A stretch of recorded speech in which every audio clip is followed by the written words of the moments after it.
And action. right on time.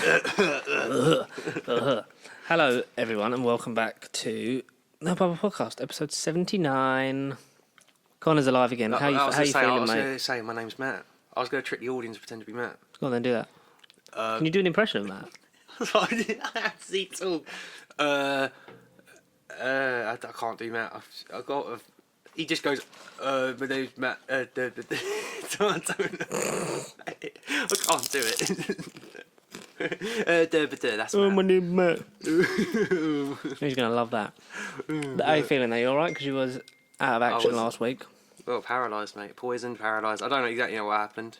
But, yeah. Was it a heavy New Year? Was that what it was?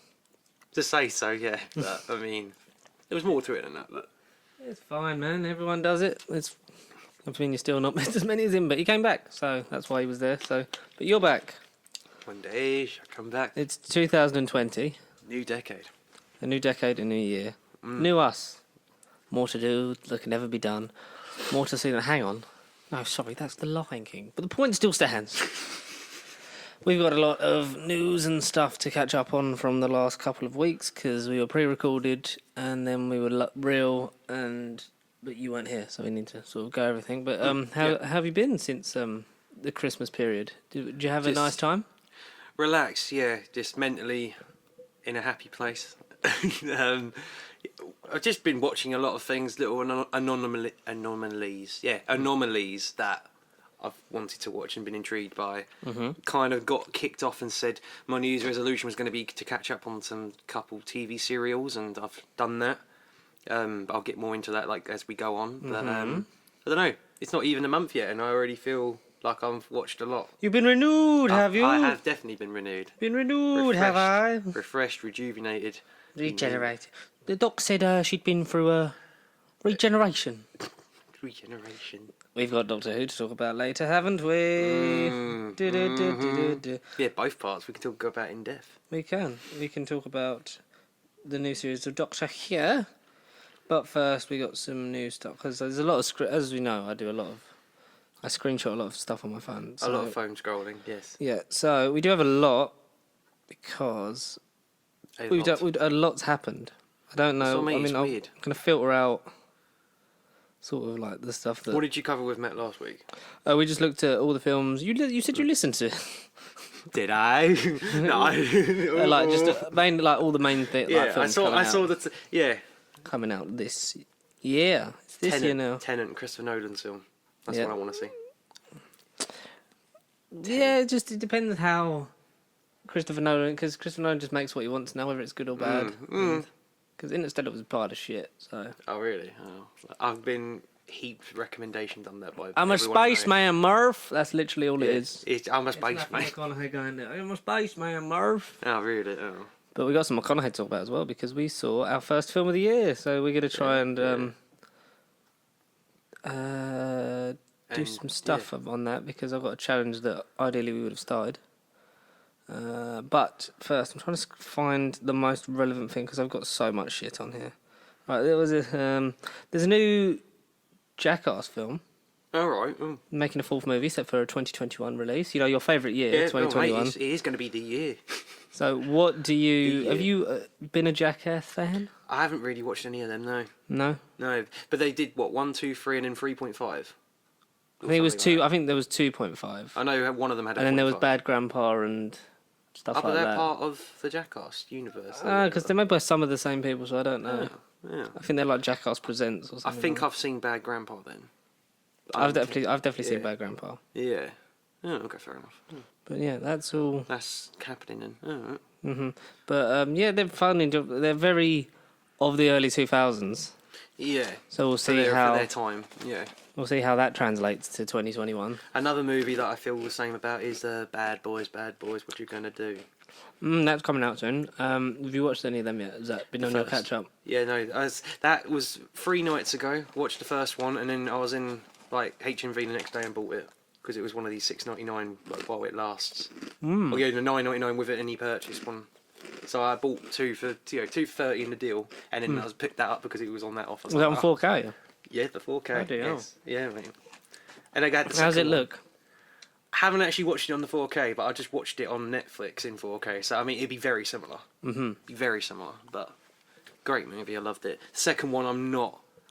I think I know it hasn't got as much of a following as the first one does. I like the second one more than the first one. More than the first. Oh, that's interesting.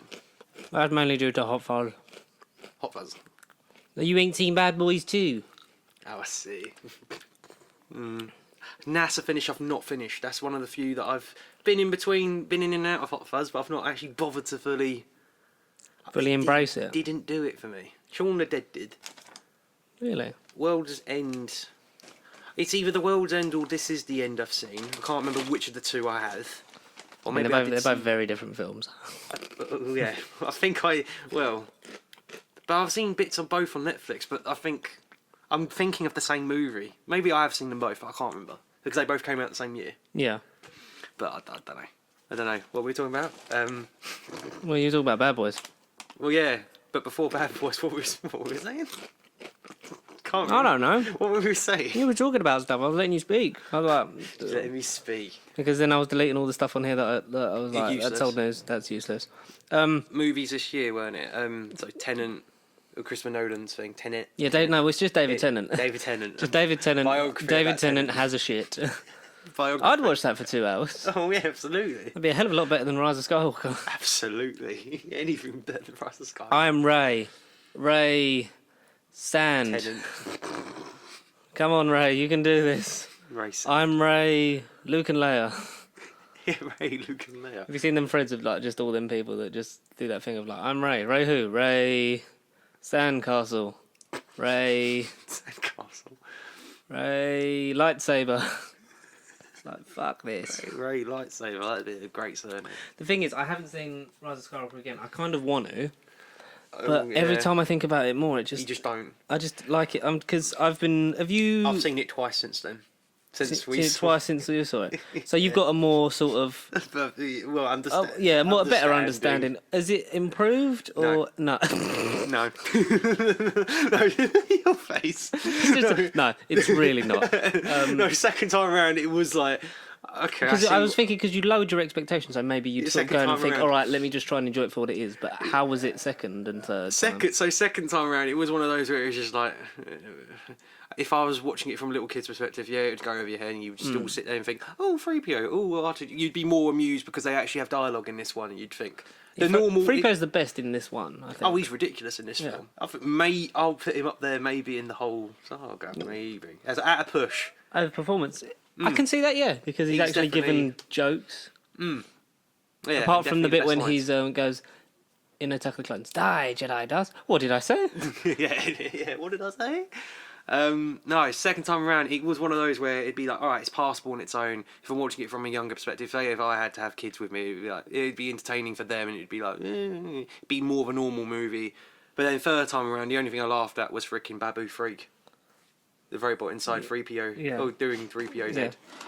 Do you know what I don't like about it? Is the lack of consequence. And that pissed me off more than I noticed. 3PO, like if 3PO had his mind wiped and then kept it wiped, but it's like he's had his mind wiped, but R2's just put all his memory back. No, I know, and it's just like Kylo Ren's dead, but we're gonna heal him. Kylo Ren's dead, but he climbed back up the cliff. Now Kylo Ren's actually dead, but then he's not at the. He becomes one with the Force. But then he ain't there with Luke and Leia at the end. There's so many ideas where you think, oh, you've almost got something here, and then they go the opposite way. You're like, oh. I have a legitimate question for you, Conor, and because you've watched it 3 times, you might be able to answer this. Maybe. Depends. When Leia sacrifices her life, Right, okay. what does she do? What kills her? What has she done? Well, he literally, when they're fighting, you hear her voice call out to Kylo, and you hear him go, mother, and then, or whatever he says, and then So she stabs him. her last act is to get her son killed. Virtually, yeah, that is literally it. Yeah. And then you just see her hand go flop on the bed. Yeah. It literally is that. 3 times around, it's definitely that. Are you a fan of Kevin Smith? The DC Comics writer? Yeah, I think he is that is Kevin Smith, I'm thinking of. The guy who's, Mallrats, Jay and Silent Bob and stuff like that. Yeah, that is Kevin Smith, yeah. Yep. He has... Have you seen his YouTube channel? No. On his episode of Fat Man Beyond... Oh, Batman Beyond, yeah. that he did for Rise of Skywalker. He did an explanation. Like, he's obviously like really passionate about these films, and like he doesn't go into it with like, you know, critical stuff like that. But he is the stuff he doesn't like, he doesn't talk about. He only talks about the stuff he likes. So like with stuff like Justice League and Batman vs Superman, he was like, here's the bits I did like, but then doesn't talk about a lot of it because he knows it's crap, but doesn't sort of do the negative stuff. Right, okay, fair So he'll enough. be like, I'll talk about what's bits I like, bits I don't like, will be everything else, essentially. And he talked about Rise of Skywalker, and he was saying how the death of Leia, which was... He said it in a way that I thought, yeah, that's quite good. That Leia's, when she's laying on the bed, doing the whole, let's reach out to Ben for some reason, and then is that she's clutching Han Solo's medal. Oh, yeah. And it's definitely like... Yeah, she's like holding on to him because it's like, yeah. it's hands, because that's when she fell in love with him, not because like when they had a kid or when they got married and stuff, because he was an arrogant man who was just in it for the money. But that's the moment he came back and helped them destroy the Empire, and that's when she fell in love with him. That's why she's holding it as she dies, which is then passed on to Chewie, because Chewie never got a medal in New Hope, even though it got rectified in a expanded universe comic, which he then gave away to a child. Jesus. But then if that's canon anymore, we don't know. So that's quite touching. The moment I like in Rise of Skywalker is when Chewie finds out that Leia's dead. Oh, yeah. When it's just a howl, because it's literally, like, as Kevin put it, everyone I know is dead. Yeah, I don't like any of these characters. Yeah, everyone's dead. And also, like, the doubling back on the whole thing of, like, you know, putting the mask back together because it got destroyed in Last Jedi. It was like... But someone said maybe that's a thing because the theme parks don't own the rights to Adam Driver's like facial features, but they do have the rights to Kylo Ren, so that's why the mask is there for maybe theme park and merchandising, which is quite shitty, really. Yeah, because then you would have thought about that when you were doing Last Jedi, and that wouldn't have happened. You would have seen that. But you would have just... Yeah, you'd have... But I love Last Jedi more because of Rise of Skywalker, because Rise of Skywalker is so, like, vanilla. Mixed. That Last Jedi trying to push away from everything you know... I respect it more. I respect it even more than I did, because I love Last Jedi, but just because it tried something different, which unfortunately just got doubled back on in this one. And also, like, I still can't believe that Poe didn't meet Rey till the end of Last Jedi. I know, that is probably the biggest sort of continuity, like, mistake, mishap, error. Because whatever. Well, you know, remember when they announced the cast and it was like, oh, these guys are going to spend some time together, but... Don't know what time you call that. Yeah, and then by Rise of Skywalker, we were like... Where did it all go? We enjoyed them in Rise of Skywalker together, but it was like... But like you say, everything weren't earned. It weren't earned. It was literally like, and suddenly they're all friends and Poe's flying the Millennium Falcon, which we wanted like a movie and a half ago. Well, exactly, in it. It's just... Yeah. I definitely noticed that first time around. Yeah. The more I watched it, just the less I just bought there. And someone said like they spent like 3 movies trying to split the Han Solo character in the new Han Solo character between Poe and Finn, only for like Adam Driver to do it in like 5 seconds. Like that is like Adam Driver's amazing. Oh, he's incredible. Like you see just the change in him between Ben and Kylo. Yeah, and when he is Ben, like he's just then that's when you're like, oh yeah, he's the son of Han Solo. Like when he just shits the guy over his shoulder and stuff like that, and it's just and just shrugs it off. Yeah, he's just No, he definitely. And when he tries to shove off the Knights of Ren, and then they're just like, and even his fighting style with lightsabers is different. I was like, it's very good. But have you seen Oscar Isaac like being done with the Star Wars press tour? Would you continue this in the Disney Plus show? Nope. No. Straight up no. I think he'd carry it on if they all sort of came back, maybe. But then apparently this was on there, so I'm saying it now. The next saga, right? Yeah, is going to be basically like Knights of the Old Republic, like set 400 years before. Yeah, well, yeah, I've read into that as well. But yeah, it absolutely has to be. It's got to be way before. But it wouldn't be an episode, would it? Because it would be a different thing. So I don't know. I think maybe we rest Star Wars for a couple of years. They reckon 2022 is like the first slot, and it'd be 22, 24, and 26. even that's too long because I like how the OG trilogy and the prequels were 3 years apart. Yeah. So it gave you enough time of it. Like it's coming, don't worry, but it gave you enough time to miss it. Yeah, I suppose. Even with the I prequels, suppose. it was like, oh, we're back here again. It's fun. And the prequel trilogy is my second favourite trilogy in all of Star Wars. Oh. Yeah. I suppose. Yeah, it's definitely more... Because for me, it's like the sequel trilogy, what was the journey, what was the plan? What was the journey and plan? Yeah. Excellent question. Did they plan it before they made it? I don't think so. They didn't have a roadmap. No. They've never had a They roadmap. literally were like, we're making a Star Wars movie. All right, what are you going to do? We're making a Star Wars movie. The main thing is that they listened to the fans too much. Disney tried to pander. Oh, yeah. They tried to pander to everyone and what they didn't like. They purposely tried to not have. Have you seen JJ saying like and like his team saying we didn't write out Rose Tico, but you're the guys that sidelined her because I know that she's not their character, but they basically all of like Dominic Monaghan's like lines could have gone to Rose. Like Rose literally goes like says no to the adventure, you know. And come with us, Rose. She's like, no, I got to like read this thing about Imperial like formations or whatever, and then you're like, what? Hang on, what? But apparently What most of her scenes were with Leia. Were with Leia. So then obviously like they had to be cut because I think what is there with Leia is okay. Like unfortunately like. More scenes with Carrie Fisher would have, I think, fleshed out the whole thing of maybe like, because at the end of Last Jedi, she's like her son's gone. Well, exactly. But in this, she's like, there's even still hope. The So that audience, would have I thought Kylo was gone. That's why as much as him yeah. turning was, maybe that might have been the plan for his character because I think Kylo was the only consistent narrative they had between all three of these films. He was the only character. I think he's the best actor in all of them. That had a plan. Second being Daisy Ridley. Yeah, Ridley. Who does the best with Ripley. I think she's the Matt Smith for this. She's elevating shit material. Yes. Yeah, absolutely. Especially like everything she does She's is convincing. Yeah, but I just wish she'd had a bit because like you're a Palpatine.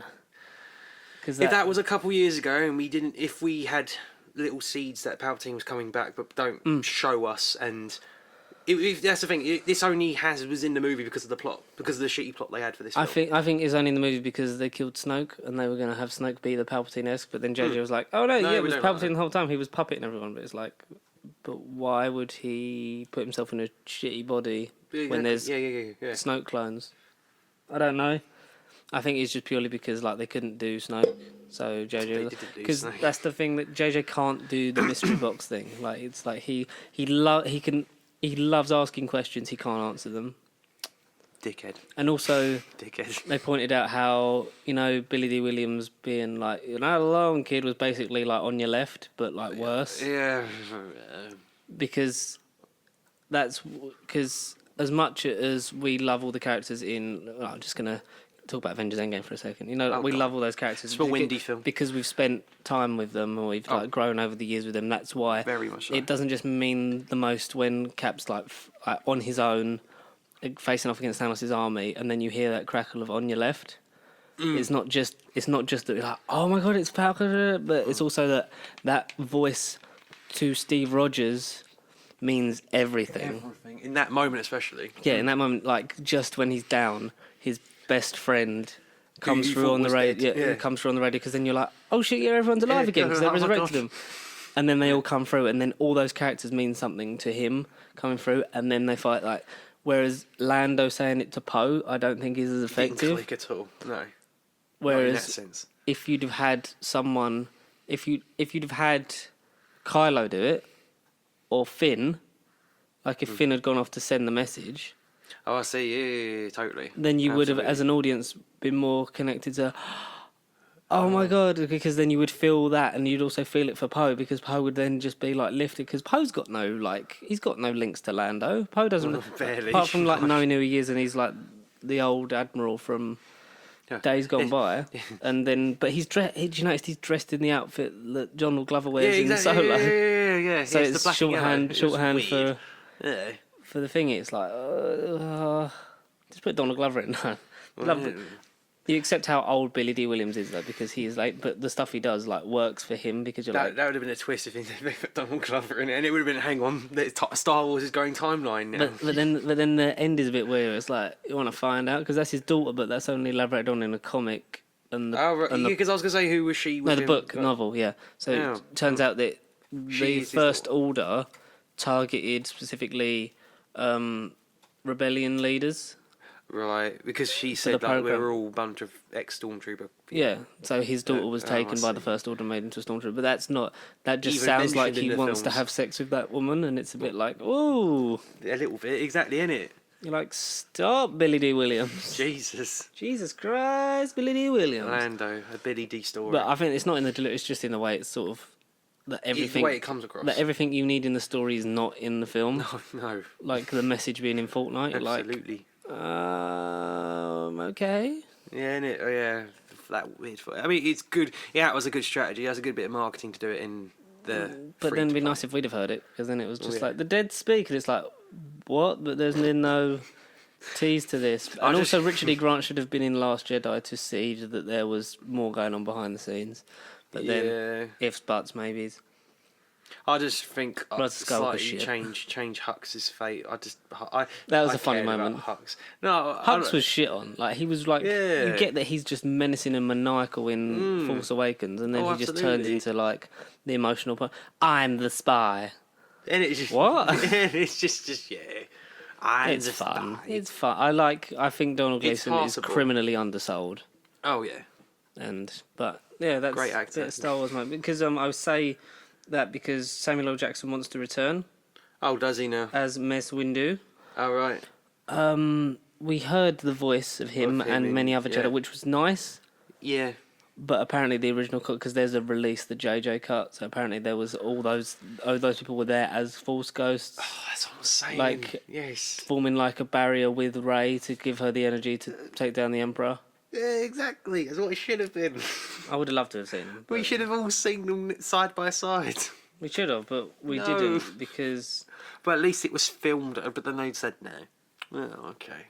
But then also, if you kill me, then my spirit goes into you and you become the Emperor. But then she kills him and that doesn't happen. It's like yeah, exactly. Literally, yeah. Did that happen? Oh, okay. But there we go.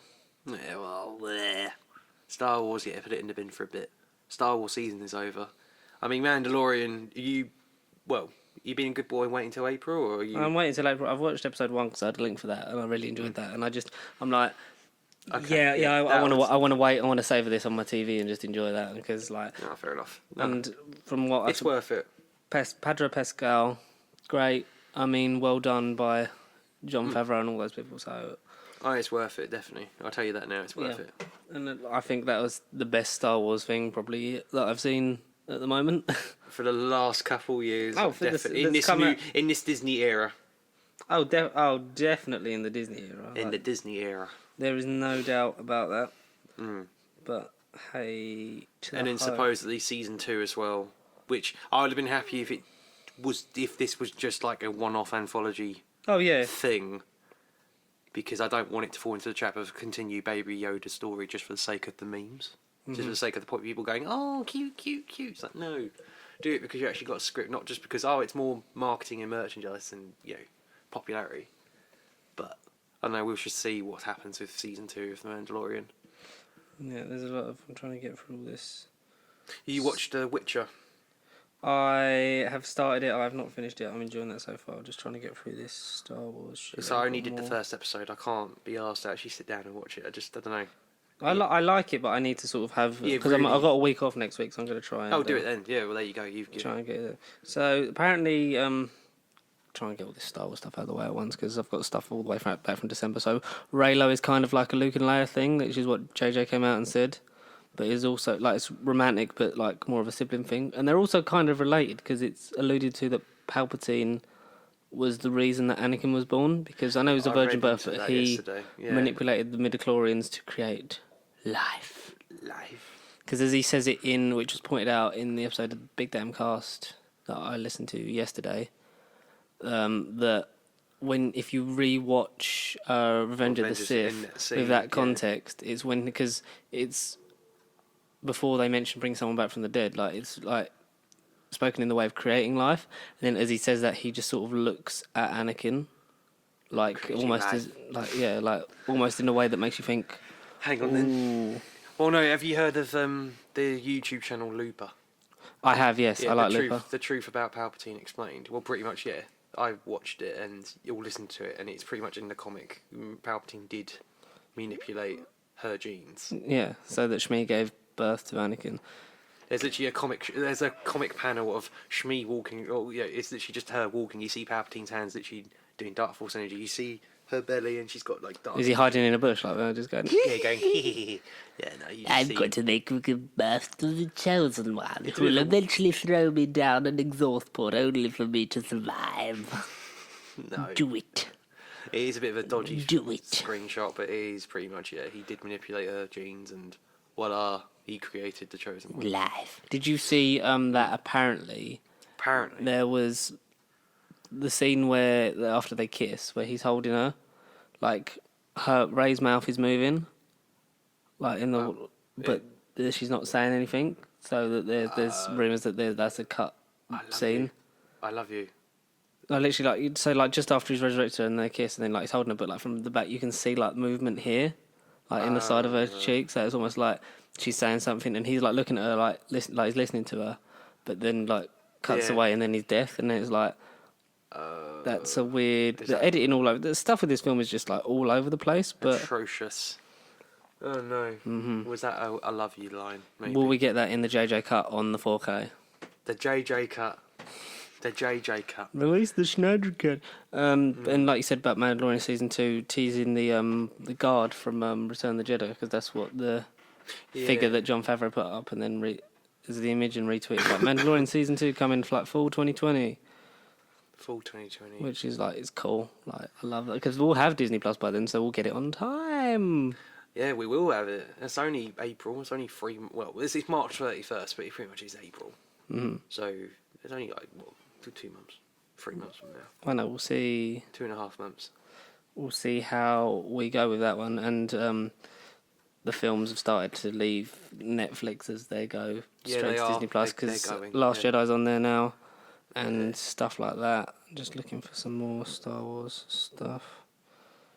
Obi-Wan TV series is looking to cast a young Luke. Young Luke. So obviously, depending on how young, because obviously they should get Anakin. Get young Anakin from Phantom Menace. Digitally insert him. Make him be Luke Skywalker. Jake Lloyd from 99.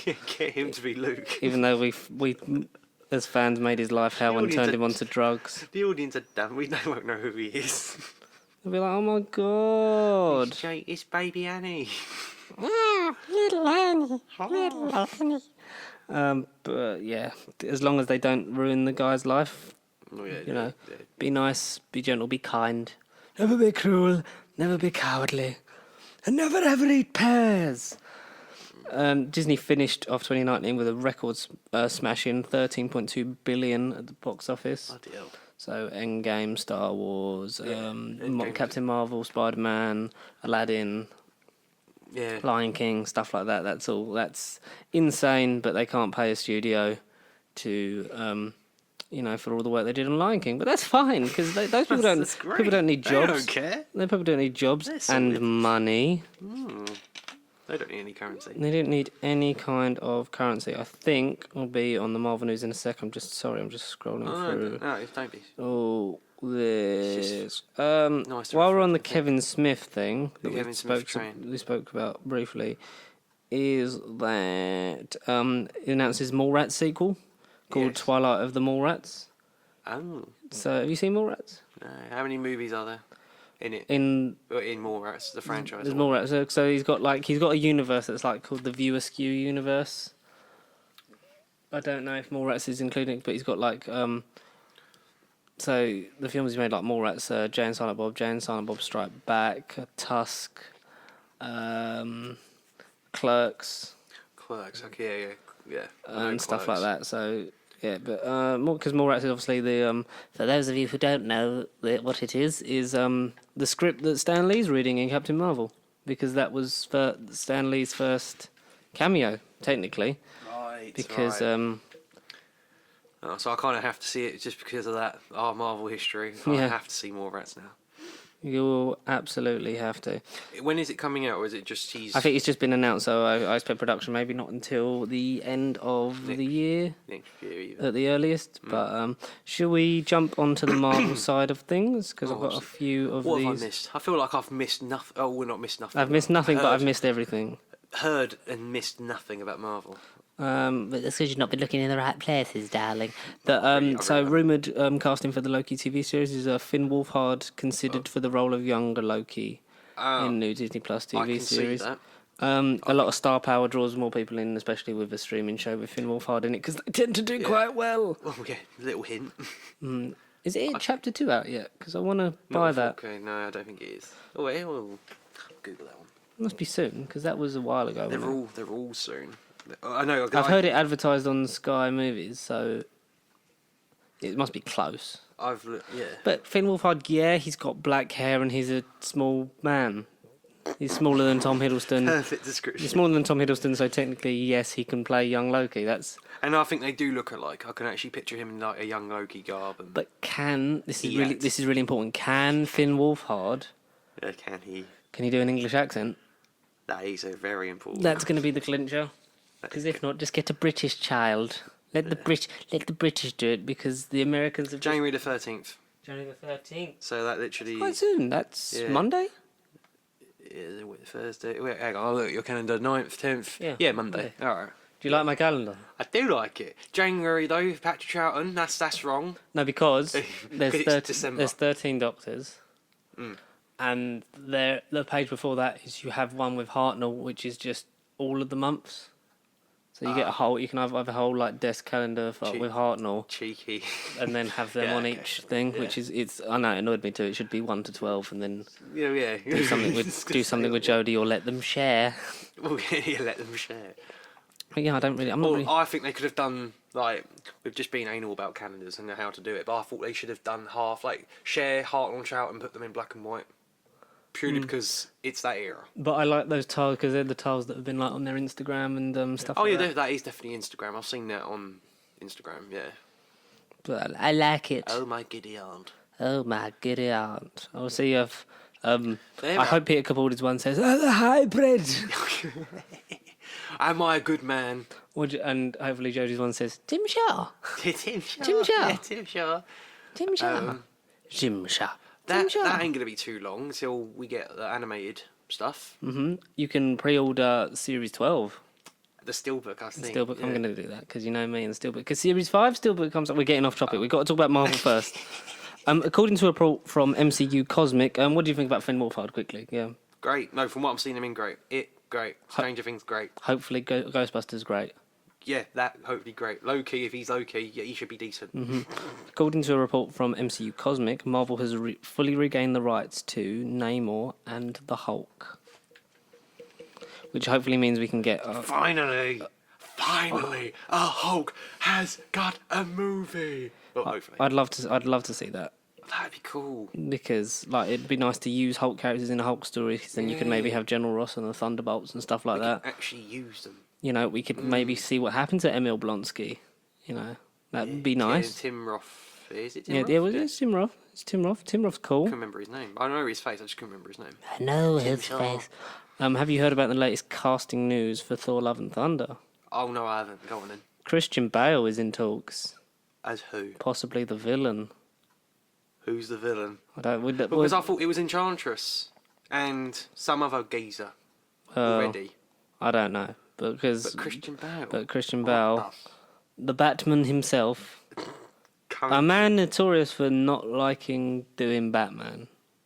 Well, he liked it, but he was like, "I'm not doing any more. Like this is it. He was like, "Yeah, sod this." This is it. I'll complete the trilogy to tell this story that Nolan wanted me to. Christopher Nolan wanted to tell. But apart from that, I am done. Really? But oh wow, he's in talks with Marvel now. That's exciting. I'd like to see what happens with that. Yeah, I'm now intrigued. Oh mate, that'd be It's the comeback for Christian Bale. Especially if he shouts at someone again. He walks onto set when in his shot like, "Oh fuck's sake, man." Yeah. Oh no, that'd be good. a film that's actually coming out. Disney dropped the trailer for New Mutants. Oh yeah, and I saw you tagged me in it. Yes. I haven't watched Apparently, apparently there was no reshoots. Like, it's just the original version. it. Oh, It will be being released. okay. I'll believe it when I see it.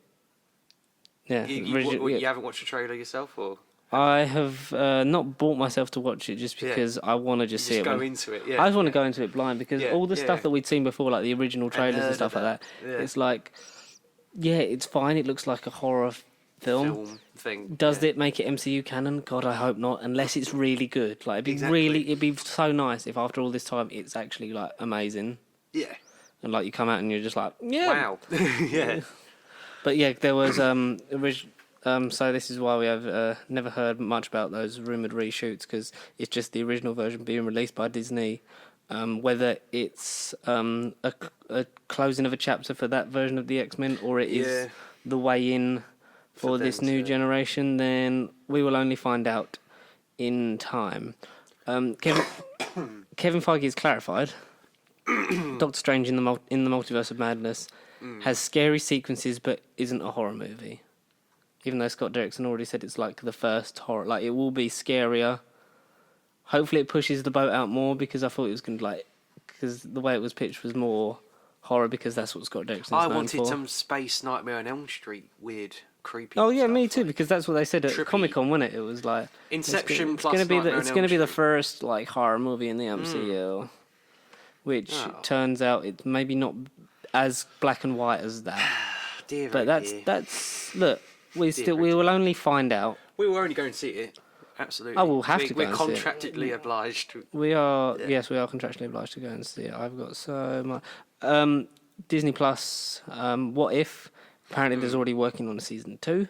Oh well, yeah, all right. Which Confident. would that be more alternate to those first 23 movies, or would it be from the rest of the MCU movies?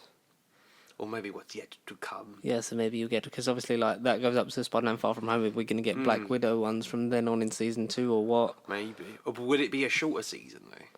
Or I do don't you know. think I think it would all they'll- depend on the release date then, Yeah, wouldn't because it? I'll say, would we have if they wanted to do a full? How many episodes have they got for this first season? 23, one for each MCU movie. Because say if they when is it out? 2021 roughly, I think. Isn't it? Yes, I think, or the end of this year. Because say if they wanted to do another 23.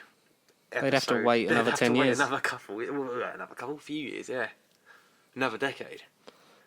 Unless it is going to be more like blend between the MCU, but what if this happened in the comics? Yeah. It might just be a more general series, maybe.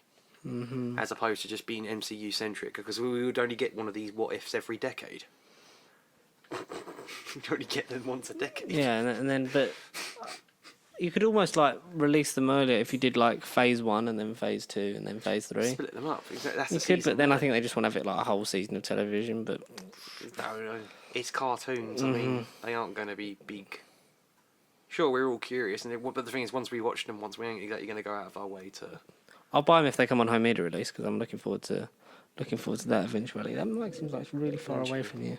Like, No, I don't think so. No. just because I'm looking at, because the sound waves are weird, because sometimes they're like really up and down, and sometimes they're just like. Am I? But top? then with the bars up there, so I don't know. I was like, am I top or bottom? I don't know. Don't know. Top. Daniel Radcliffe is wanted as Mark Spector for Moon Knight, which we already kind of knew, Yeah. so he's leading choice for that. Fair enough. I would love to see him in that, because it would just be the juxtaposition from Harry Potter would be. Oh, it would be totally 180 role, yeah, and like not as typecast and yeah, it'd be good. It'd be the comeback that Daniel Radcliffe needs. He needs the comeback. Their comeback. But WandaVision has been moved up to spring 2020. Spring. I was expecting it end of because that was meant to be next year, spring 2021, wasn't it? Yeah, I think so. So Roughly. yeah, But bloody hell, spring this year. yeah. So they're basically done with it. Well, no, that'll be spring. I just because I thought it was early 2020, so it's just coming to us earlier than usual. So WandaVision is coming 2020, so probably like I'll say actually like fall. Full. Yeah, I was gonna say that's when I was expecting. WandaVision is coming earlier than we thought. I look forward. That one intrigues me the most because of the link, to Doctor Strange. as well as Loki links to that as well. So Yeah. that's a bit sort of. It'd be nice to see if that'll be the first test of do does having TV shows linked with the films work? Work or not? And are there enough people going to watch it? More importantly, When's will Captain America is out before WandaVision, though, isn't it? I'd want to say it is. Oh, Captain America the show. Yeah, Captain America Winter Soldier. Falcon and Winter Soldier. Yeah. America's next captain. America's next top captain. That's what they should have called it. America's next top captain. Top captain, Falcon and Winter Soldier. Yeah. One of you's going home today. I'm so sorry. It's Bucky. But hey ho. That'd been great. That could be a what if. What if Falcon and Winter Soldier was America's next top captain? I do come out with the occasional good joke. Spider-Man in Venom 2, Sony won't deny it. It's looking more and more like a yes, because they're very sort of nonchalantly just going, well, we'll see what happens. Yeah, well, yeah. We don't know, but a lot of that is down to legally, like, we can't say yes or no because we don't actually know what's happening ourselves. This isn't a Star Wars situation. I think they have got a roadmap, but like you say, they just can't tell us. Mm-hmm. So, 98% of me says, yeah, he's going to be in it. Yeah, but also, we'll find out. Surely something may happen because Spider-Man 3, parentheses... Homeless. Or as we said, Spider-Man homies. Or homies, yeah. If Reynolds can make a cheeky appearance, that'd be great. We get onto him soon. It begins shooting this summer. For Spider-Man, for its 20. So I think that'll be overlap a bit with Venom. So we'll see if anything gets talked about, anything gets leaked. Yeah. Falcon and Winter Soldier set photos apparently tease X-Men connections because obviously now they own everyone. So maybe we'll see a cheeky corridor instead of the corridor of Spider-Man villains in the Amazing Spider-Man. We're going to have a corridor of all the X-Men. Corridor of every Professor X. It's just James every Cerebro. It's just James McAvoy. My favourite thing to come out of X-Men Dark Phoenix, and I hated it, was in the press tour when they would guess the character by like parts of their body, and like when McAvoy and Fassbender are guessing Quicksilver, and Michael Fassbender goes, "It's my son," and then James McAvoy probably just goes, "It's my son, it's my son." That's the best thing to come out of the X-Men universe. It's my son. It's my son. It's my son. It's like, yeah. Yeah, we get it. That's cool. That's worth the price of admission alone. It's my son. I hope that's on the 4K. Special feature. I'm gonna literally, when we finish this video, I'm gonna show you it, and it's my son. It's my son, Eric. It's my son. Marvel Studios, Deadpool 3 will be officially rated R, and it is Deadpool 3. So retroactively. I thought you were gonna give me a subtitle: Deadpool 3, like the title of the movie. Deadpool 3. We're going to be good now. X-Men movies. Yay. Weapon X going to give it to you. X going to give it there. Weapon X going to give it to you. But yeah, apparently it's Deadpool 3. It's not Deadpool. It's retroactively... It's a carrying on. Yeah. Supposedly. Good. I think it'll be like a soft... Yeah. Reboot sequel thing. Like, it'll be obviously be links to the other ones But they will joke around and be like, these other two don't matter. They're from an era where we didn't have money. Now we're in the money. Yeah. It'll be that kind of joke. And he's also, like, he's very much in his own bubble anyway outside the X-Men. Yeah. Apart from the cameo in Deadpool 2, there's not really any sort of, like, things about that. So, it's like, that's cool. I think it'll work well because they'll no doubt plan a way for it all to sort of make sense and line up. Oh, absolutely, yeah. But yeah, there's been a lot of like fan art things. So like, you've had more fan art for like Fantastic Four and stuff like that. But here's one I thought might interest you. Me? Keanu Reeves as Mr. Sinister. He looks a bit sexy. Well, he's Keanu Reeves. I mean, yeah. Keanu Reeves is naturally sexy by nature. I mean, just in that get-up, I mean, that is, yeah. Yeah, that's pretty cool, right? Yeah. Of all the Keanu Reeves roles that he's been linked with, I'd kind of like to see him as a villain because he is Mr. Nice Guy of Hollywood. Mr. Nice Guy. And I know he plays John Wick, who's like a total like murderer, but it'd be nice to see him play a full-out boo-his villain. And I'm maybe sort of up for that. Yeah, well, absolutely, that would be cool. Would be absolutely ruddy, spectacular, and it'd just be nice to have that, right? Oh, that'd be great. That would be something. I need to see more Keanu Reeves apart from Wick. Excellent. Matrix, Well, you get Bill and Ted soon, so that'll be fine. He's coming back. And Bill and Ted, well, which one is he in? Is he in Bill and Ted or is he in Jay and Silent Bob? Or is he in Bill and Ted, Jay and Silent Bob is Kevin Kevin Smith. Smith's thing. Yeah. Bill and Ted, excellent! When they steal from Doctor Who because they're in a place box. Well, not a place box, they're in a phone box. Yeah. But hey, Deadpool 3, definitely happening at Marvel Studios. Great. Definitely still Deadpool 3, definitely still R-rated. Deadpool 3 with the E being replaced by a 3. That was Yes, the logo. like Despicable Me should have been the 3 in the Me. Or Despicable 3. Yeah, definitely. But, I don't make these movies. We probably won't see Guardians Galaxy Volume 3 until sometime in 2023 because shooting won't begin till at least 2021. So we knew that anyway because that's when the Suicide Squad comes out. So but they could just pick up pre-production from where they were. So we'll see how that turns out. Yeah. And how that ages because unfortunately, I think we're going to get something in Thor: Love and Thunder. Because we have to. Of where Thor's left off and the fact that happens before. Yeah, because even it is just a passing joke where it continues on from the end of Endgame where you see them they go, I'm in charge of the ship or I'm in charge of the, captain of the ship, whatever. And even if it is a thing of we'll sort this like real men, and then you literally just see Star-Lord or you see them off-screen literally kick them out of the ship and then they fly off. Like even if it's just that's me satisfied. Yeah. Because at least it answers that question as to what happens. Yeah, you've got to at least have the link of what happened. I didn't start the timer, so I'm really annoyed. Okay. But I I roughly know what time we are. But yeah, it's Ryan Reynolds, man. Do it. It's Ryan Reynolds, there's Thor, there's Guardians of the Galaxy, there's Chris Pratt. I don't know why I just said Ryan Reynolds is in Guardians. Ryan Reynolds is in Guardians. Ryan Reynolds is Chris Pratt. Ryan Reynolds is Chris Pratt Yeah. in Guardians. I've got more Marvel stuff in here somewhere. Guardians. Disney updates. No Star Wars film schedule changes. The Kingsman moves from February 14th to September 18th, 2020. Kingsman movie. What is in The Kingsman? Kingsman. Yep, was meant to be Valentine's Day, but it's now September 18th. Oh, this year. Oh, yeah. Yep. New Pixar films drop March 11th, 2022, and June 16th, 2023. New Disney animated films drop November the 22nd, 2023. Obviously still untitled. We probably won't get anything about them until that time. The end of this year, maybe. Yeah. Or at least a name or something. Yeah, because they like to just put up the placeholders, don't they? And then just be like, and then we'll come back to that one day when it's actually time. When we need it. So this is just a guess, but with the recent news of James Gunn confirming the filming time of Guardians 3, this could be 2022. So February would be Ant-Man 3, May would be Black Panther 2, July would be Guardians 3, and October Deadpool 3. Which, if that was 2022, that'd be nice. That'd be a steady year as well. That'd be a steady year for film. We've still got to get through to the epic Holy Grail. That is 2021, though. Oh, 2021 is like your favourite year already.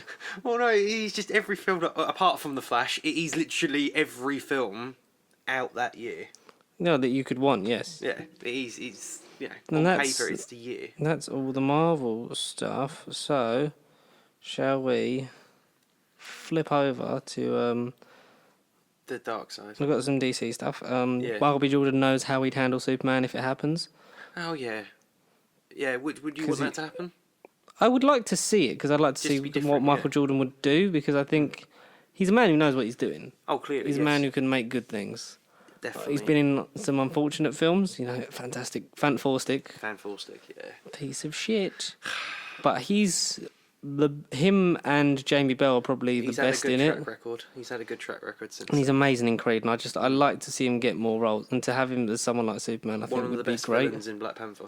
One of the best MCU villains ever. But we'll see how that kind of affects him a bit. I thought I had more DC stuff, but that's about it. We've got Keanu Reeves has started his training for Matrix 4 and John Wick 4 because they come out on the same day. So he's filming. I don't know which one's first, but he's in like his Navy SEAL training that he's sort of done like with the guns and stuff. Has he grown his beard back already? Yes. Well, he started. It probably doesn't take him long. It's Keanu. No. It's whether he'll be bearded for Matrix. Because Neo doesn't have a beard. And would they Henry Cavill it and like CGI out the beard? Oh dear. Or make CGI the beard off and make the beard its own character. make it the embodiment of Neo in the Matrix. Yeah, this is Neo. He has a beard now. Like it's He's just invisible, and you just see his outline. I can't wait to see him in SpongeBob. They've also Matrix 4 has got the stunt coordinator Monique Ganderton, known for Avengers Endgame and Atomic Blonde. Oh right. Officially joined the crew for that. So Oh dear. that's all good things. Expect some big stuff. That's all good things for the stunt team on Matrix 4. Not that they need any help because they just bullet time and stuff like that. So They kill it every time. they kill it every time. There's apparently time for a change for Lego. Time for a change. Because the Lego franchise is looking likely to leave Warner Brothers for Universal. Oh, okay. I thought you meant that. Oh, they're just not going to make any movies, and we're going to focus on this instead. I thought no. The Lego movies are quite solid. There is not a consistent. bad one. No. I think Ninjago gets a lot of stick, but that's because it came out the same year As Batman. as Lego Batman. I think if it hadn't, Which I still think is my personal favourite. you like Lego Batman? I'd loved Batman. I love love Lego- it more because it's just a twist on the Batman genre. Yeah, I think Lego Batman might be my second favourite Yeah. behind the OG the original. Lego movie. I do like Lego Movie 2, but a lot of the stuff Yeah. with that is just like it's the same stuff again. And I think just because no one expected Lego Movie to be good, Yeah. and yeah. I loved Me it. especially, I was just like, oh god, why am I sitting here? And it was great. It was a lot of fun. And Ninjago is not bad. It's not a No. bad movie. It's actually a lot of fun. Definitely And doesn't. might actually be better than the second Lego movie for me. So maybe might be third for me. I need Ninjago. to own Ninjago. I've got Batman and the 2 Lego movies, so I need to get You need to Ninjago. And I need to watch them. complete Yeah. your set, really. I need to Lego a Lego. You need to Lego it. need to do a Lego. You need to farm. sometimes you just need to Lego. just let go, mate. Lego. Over on Netflix, apparently there's a live action Legend of Zelda series in the making. Somehow happening. Yeah, I read about that. Would you be up for that? I don't even play Zelda, so I You're don't. not? I don't really care. I no. love Zelda, so I'd be up for it, especially if they made it Who's- Witcher style. Who's the lead, or do we not know anything No, about? it's about just anything? apparently rumoured to be being made. We don't know anything Oh, about someone else it was yet, saying about so- it at work, so I mean, I'm not surprised if it comes to fruition, but People are getting all on that fantasy stuff now, aren't they? yeah. Especially with The Witcher, they're going to be like, "Oh, look, put Henry Cavill in a green robe and make him be Link." Oh God. I think that'd be funny if they made Link the buffest person ever because Link is so tiny. Oh yeah, no, he's scrawny. Yeah. Terry Crews is Link, Jesus. and I say that Jesus. because Brooklyn Nine-Nine has an hour-long premiere for season 7, which drops in February. The 6th on my birthday. On my birthday. You got a lot of good stuff on your birthday. You've got Birds of Prey The next day. and a new season of Brooklyn Brooklyn Nine-Nine. Nine-Nine, which I think the previous season drops on Netflix this month. Oh, does it? I think so. I know there's a lot of stuff coming out because we've got Sex Education season 2 comes out in about Well, we're the 9th. Wait, what are we? we're Wednesday. Wednesday the 8th. And it comes out Friday 17th. Got a week. We've also Absolutely. got That's going to be good. the newest series of Always Sunny drops on there, season 14, which is good because I've just been reading about it on Twitter and I just I want to see what's happening. And obviously we saw you. Did you watch all of You season 2? Oh, I did it all Boxing Day. Yes. Same here. Absolutely. I loved it. I love the twist. Even got the book on it. I absolutely. I know I loved saw it. that. Have you been reading that? Yeah. Enjoying it? Yes. Because it's already originally based on the novel anyway, isn't it? So how is But that? loosely, it's very different. Yeah. Very different. Season 3 is coming because Penn Bagley accidentally let slipped that it, slip yeah. in an interview. Which is great. Connor said to me, not the other one. Connor, Yeah, yeah. he said, I can only really see him doing one more because I don't know how Yeah. long you can kind of keep doing the. That's- And then he stalks someone else. Do you think Exactly. that 3 would be good, like a good sort of But I think arc, I thought beginning, this, middle, end? Because I do want to talk about it, but I thought this series could have been the end. I thought Oh, that it could have been definitely. the end. It could have definitely. I thought it was everything that I expected and wanted, and then that gets flipped on its head in episode 9. Episode 9, yeah, it's the turning point. Absolutely, yeah. And literally, when that happened, I literally went, "What?" And it's like what? I think I spent all of Boxing Day watching that and the football because the football was all on throughout the day. So I was watching that on Amazon and coming back and then watching. I think I watched like 5 that morning, and then watched that. Then watched football come back. Watched football come back, and then through the rest of the night just watched. That is a good show, man. That's an Penn amazing series. Penn Bagley is great. He's a great actor. He's only done Gossip Girl for however many years, and Yeah, it sort of flew under the radar, and then with this, he's sort of blown blown up. it out of proportion. Yeah, his mate. star is rising higher than ever before.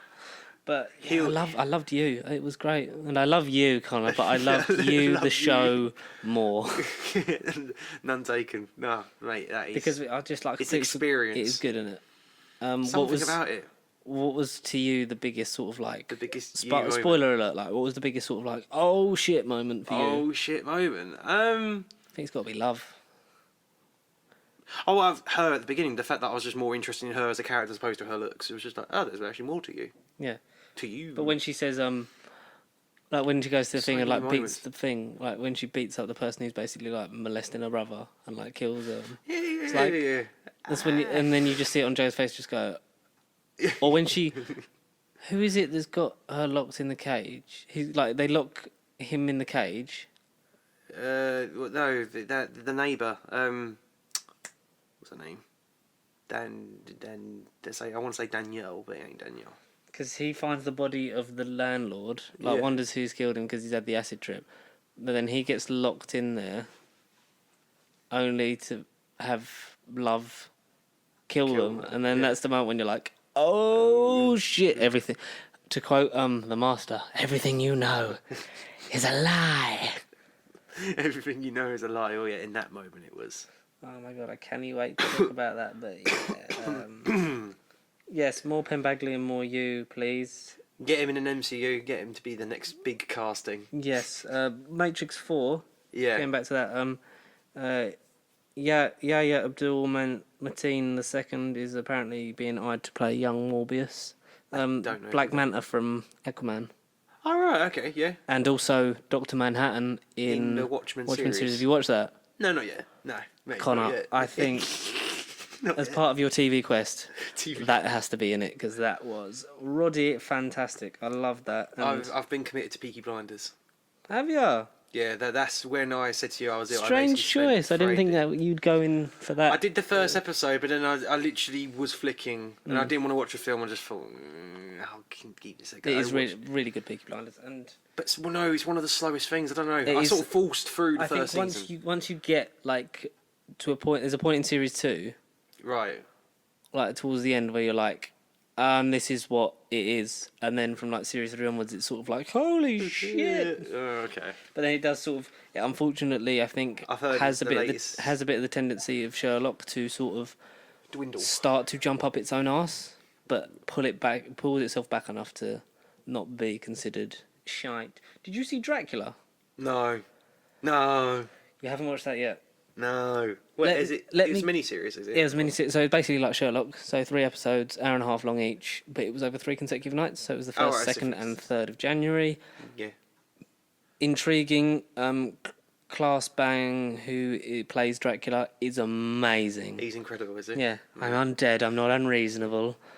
And it's like, I'm dead or unreasonable. but the unfortunate thing is, it's written by Stephen Moffat. So it's like first episode. I'm like, it's great. There's like obviously some of the They're all 90 minutes. yeah, it's all like Sherlock, all like an hour and a half, and it's got some of his because him and Gatiss created and wrote it, and it's got some of their dialogue that is sort of like, you get it, sort of like some witty jokes and a bit sort of. Sometimes it does sexualise it a bit, which is unfortunate, but it works sort of. And then episode 3, you're like, Moffat. Really? Oh, really? Oh, okay. Oh. Is there room for it to come back? You'll have to find out. Yeah. Okay. Because I honestly thought it was going to be like One of Sherlock. these It was going to be like incredible. It was going to like start off well and like get to that point, but it just happened a lot sooner. It happened in the first series. Where it was like, this is great. This is interesting. This is what the fuck. All right. Okay. And obviously there's a Gatiss cameo in it as well because there has to be. Yeah. But and there's a lot of weird stuff in that. But I would give Dracula a watch just for the horror of it, because especially the first 2 episodes are horrifying and sort of very different sort of setups in terms of a premise. So is it? So as I say, it's not Sherlock where he's trying to investigate. I say Dracula ain't obviously a detective. He just There's a joke about that in it. Oh, is there? It's like, I've got quite a good detective, and you're like, what the fuck? What have I uncalled for? That's in the 2nd episode, but it's good because so basically Count Dracula, he's old and haggard and like long grey hair, and he's just sort of like looks like a raisin. But this lawyer goes to his castle and basically can't leave because Dracula won't let him, and like every night basically, like as like Legend of Dracula, he's sucking his blood and he gets younger. And the guy gets more sort of ill and decrepit and eventually sort of becomes like this husk. Husk. And it's great, and like when you get to full on, like this is Count Dracula, like when he's in young mode, like Klaus Bank's just on fire with it. It's like, and he just plays it up so well. Right. It's very good, very interesting. The first two especially. The third one is a bit like because he comes to the present. Right. I think Right. this isn't really a spoiler, but he wakes up at the end. So he's in episode 2, and then he wakes up 200 years later. So then it's like modern day. Oh. And it's like, welcome to England. Oh. And then there's weird nightclub bits, and then you're like, I don't know what they're trying to do. In a nightclub. It's like, yeah, it's literally like, I don't know what they're trying to do. Oh, right, I'm confused. What's happening here? Oh no, I'd give that a watch though. But give it a go. It was fun. Sounds like an experience. No, It's Stephen Moffat. You got to give it a go, haven't you? We don't care about Avatar 2. Basically, the old military guy's going to be in it again. Woo! Did you see the weird Kevin Spacey video that he put up on his YouTube channel of him in character as Frank Underwood, and then one of the people accusing him of sexual assault then mysteriously died like the next day, which happened before, and he basically saying like, in no uncertain terms, I'm going to paraphrase like Joker, like you get what you fucking deserve, sort of like along those lines, and it was like, oh, That's a bit. you've got money that's being used for evil. On the subject of Joker, so Yes. on Yes. that same episode of Fat Man Beyond, Kevin Smith talked about an alternative ending of Joker, which I Oh right. quite like, Go on and then. made it would have probably Elevated changed it. my mind Yeah. about the film. Okay. I'm Okay. curious. What is it? So, I think I might have read something. so he heard the ending of someone who obviously friends in the industry, that when he's in the asylum laughing, Yeah. he goes, "No, you wouldn't get it." The joke thing. Yeah. Yeah, Yeah. it cuts to the alleyway in Gotham, and you see Thomas and Martha Wayne get shot, Yeah. but it's the Joker shooting them, Yeah. and then I think I have read and then this, he yeah. just shrugs and shoots Bruce Wayne in the face, Yeah. and then cuts to black. Yeah. That should have been Like the ending. That should have been the ending. There is no Batman. It is just bleak Me. and just horrible, and like I would have, at least with that, I think I would have been just sort of like, wow. Wow. At least they had the balls on that. But yeah, like that's sort of the thing that you kind of want to do, not just like, oh, and then Bruce Wayne's eventually going to become Batman and probably stop him one day when he's an old decrepit man who can't keep up with him. We're stupid. So- Idiot. But the Batman has started filming. Good. We've seen Colin Farrell and on set, and we've seen bits of Robert Pattinson's Jeffrey Wright started going in for night shoots because he put that on Twitter, like just woken up a bit jet lagged, I'm off to Gotham. Oh yeah, cool. Because he's you know, Commissioner Gordon, and I think Jeffrey Wright's going to be I think Jeffrey Wright's going to have a really good year because he's 0-2 The Watcher, he's back in James Bond, Yeah. he's Commissioner Gordon, and Colin Farrell's been confirmed as the Penguin Good. Yeah. off the back of his performance in Gentleman. I'm like, yeah, because he's really good in The Gentleman. Oh yeah, I did like Colin Farrell. Yeah. Yeah, I like Colin Farrell in general, but like apart from because there's not really anything I've disliked him in apart from What, maybe when he's Fantastic Beasts? Bullseye. When Fantastic Beasts. In Daredevil, when he's Bullseye. Fantastic Beasts, I think he's good, and I think he should have just been Yeah, Grindelwald Yeah. Yeah. instead of it's Johnny Depp. Yeah. No. Daredevil. Because that's another one I've sort of started but didn't bother finishing. What? The movie, Daredevil movie. I like it. The extended version's better. Yeah, so I've heard. Yeah, director's cut or Wake whatever. me up tonight. Evanescence was a big thing, kids. Like we'll talk about The Witcher, which we were speaking about earlier. Apparently, the showrunner has plans for 7 seasons. Yeah, because basically he's going to be Game of Thrones. Yeah, season 2's not coming out till 2021. Yeah, that's Yep. what I read. Yeah. But Which have makes you me finished think I've it? got all the time. Have you finished the I'm only season? on episode 2. Yeah, no, that's what I mean. you're taking it slow. You're just absorbing it in because No, because it's just out of everything I'd rather watch. I don't put The Witcher high. It's just like no, I'd rather watch this film or that or. I'll be honest, it's on not the like top. grabbed me as like thing. Yeah. I've been like, I'm gonna see it just for like because everyone else is watching it. Exactly. Just because everyone else seen it and just to shut them up because everyone's getting on my nerves about it. Oh yeah, but like hopefully it does look good. So hopefully it grabs me. The second season will start filming in February. Right. And obviously we'll get a turnaround like similar, and we'll get whenever it comes out in 2021, which has also led to that generating more interest in the game. And Yeah, Witcher that's 4 what I've read. Yeah. looks more likely as the studio's made a new deal with the creator, and there is I think a release date that's sort of rumoured to be Witcher 4, which Oh, right. means we've probably got to play The Witcher. Yeah, properly. Yes. Yeah, 'cause I have delved into the game, but not fully, and. We'll do it because we're going to get capture cards and stuff and do streaming / put the finally, highlights on thing. Finally, Because yeah. we're getting a camera this month, aren't we? So Yeah. we're going to look into that because my mum gets discounts, so it'd be good. Oh, good. I think I saw one for like 249, so we'll do that and split that. So Fair enough. we'll be good boys. Doctor Sleep apparently has a 3-hour director's cut coming early this year. Oh. Do So will you? that be on the media release, do you think? I think so. There's a Hopefully. lot. I'd watch a 3-hour Yeah. version of that because I feel there's a lot of stuff that we still didn't That weren't, yeah. absorb. Just Yeah. like how I'd like Andrew Machete's The Complete It.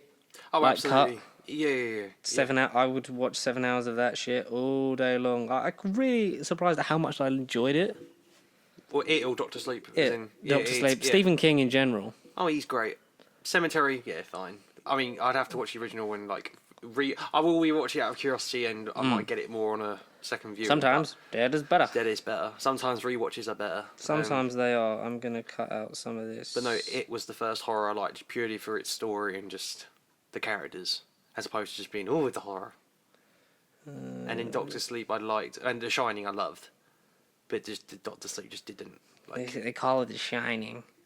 Doctor Sleep's Just a amazing. reminder. Yeah. That Cats with unfinished VFX got shortlisted for Best Academy Award for visual effects over Ad Astra, Detective Pikachu, and Godzilla, King of the Monsters. With the botchy CGI. Yeah, with botchy CGI Judi Dench fingers. Did you watch Ricky Gervais's opening of the Golden Globes? No. That is a great monologue. A great moment. Yeah. Okay. The world got to, I'm not gonna because went into some like horrible language, and we're gonna. I know that I because think I read about it because yeah. of the copper thing. Like I've switched the whole channel to not made for kids, but not age restricted. So it's basically Yeah. it's like we don't make bad things, but like there's some swears here and there. We'll try and we're just being ourselves. We're being really. ourselves, innit?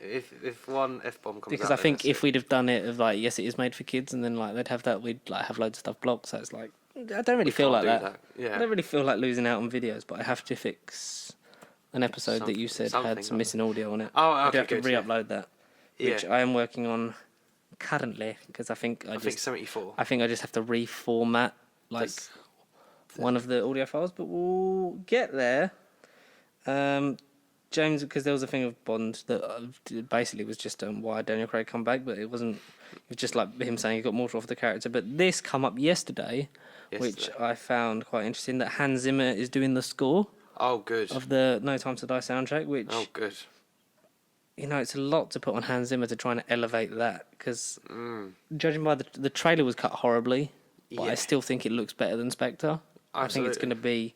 Time will tell. Time will tell. No time to tell. No time to tell. No, There is. there won't be no time to tell. There Because is. this film will just come out. It will just come right at you, come in all your eye holes. It's April. Have you watched Rick and Morty, the first half of this new season? No. It's great. There's a heist one. So basically, they did 5 episodes, and then the next 5 of the second half of the What, is it season on was all out in 4? February. All 4. It's on all 4, yeah, because it was broadcast on E4. Because basically, Channel 4 got the rights for when it comes out, so it would have been all 10 episodes at once. But then they were like, "Yeah, you guys can't wait, so we'll do like the 5 then." But then they'll also still have the 10 on Channel 4 when that hits in Feb. Right. But there's one that's a heist one that's basically just taking the mick out of Ocean's 11. And like every time they do something, it go, "You son of a bitch, I'm in." And there's like loads of characters that do it, like robots and stuff. And like Morty does it, like he gets hit by this thing, like everyone's saying it, like "You son of a bitch." Like he starts going like that, and then Rick injects him and goes, "You son of a bitch." I mean, I'm out. Whose kidneys are these? Whose kidneys are these? Oh, I love it. Knives Out. Could be a second one in the works because Ryan Johnson wants another Benoit Blanc movie. Yeah, he's working on a I could have script. said that, I was the one character that was actually not an asshole. No. He's really good in that, and he's I like amazing how in it. Daniel Craig's moving to more character pieces. instead of just big action stars. And I like the comedy in, like I said, like when he goes, "Oh, you're gonna make me say Bond, James Bond, aren't you?" in the No Time to Die trailer. But apart from that, should we get onto some Who-niverse? Who? There's so much to talk about and look forward to next year. This comes from Matthew Purchase on Twitter, reliable source. Okay. Matthew. Series 12 Blu-ray releases, and he lists some seasons that may be coming out in the collection, which I'll get to in a minute because there's a bit more on that. Two missing episode animations, the return of action figures, because we've got confirmed 13 Dr. Yaz and Graham we've definitely seen. I assume they'd make a Ryan as well, but we've definitely seen pictures of them. And I think a TARDIS variant. I think. There's also rumours that they're going to do reconnaissance Dalek and stuff like that. Fair enough. And honestly, I think it could be one of the busiest years for the show. Good God. Doctor Who is back. Yes, it is back in a big way because we're going to talk about it after this and then get into Gentleman before we wrap up. So, continuing on from his thing about the season, a fan on Gallifrey Base has shared a blackboard from a HMV store that lists season 14 coming out on the 23rd of March, which is a Sunday, so it's unlikely. However, the same person who posted this also shared the news about season 23. But what about season 13? Why are they doing 14? Why not do season 13? Now, the list he put on when he said, and there's this coming out and blah, blah, blah coming out, is because... where is it?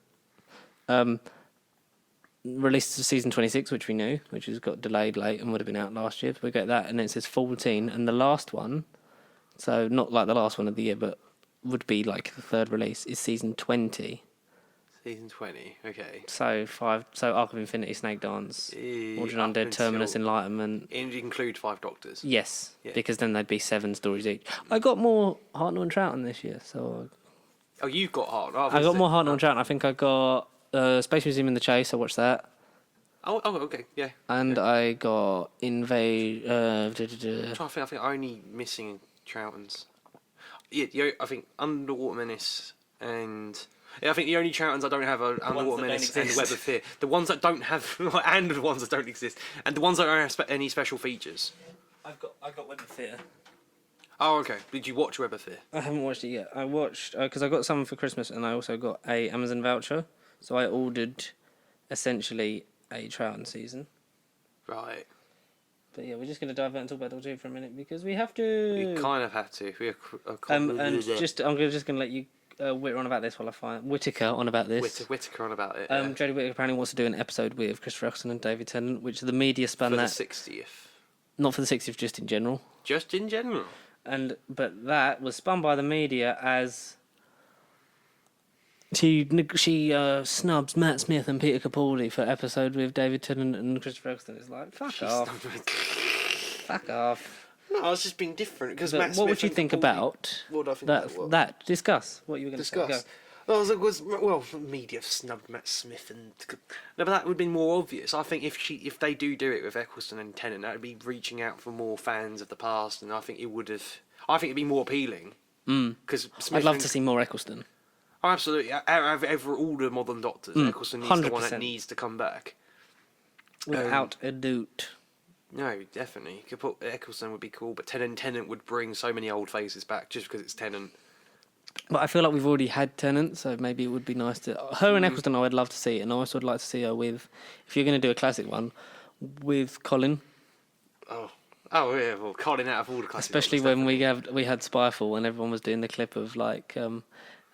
when it's like undercover spies, and it's like, and we all know what happens to the alien spies. That would have been great to see.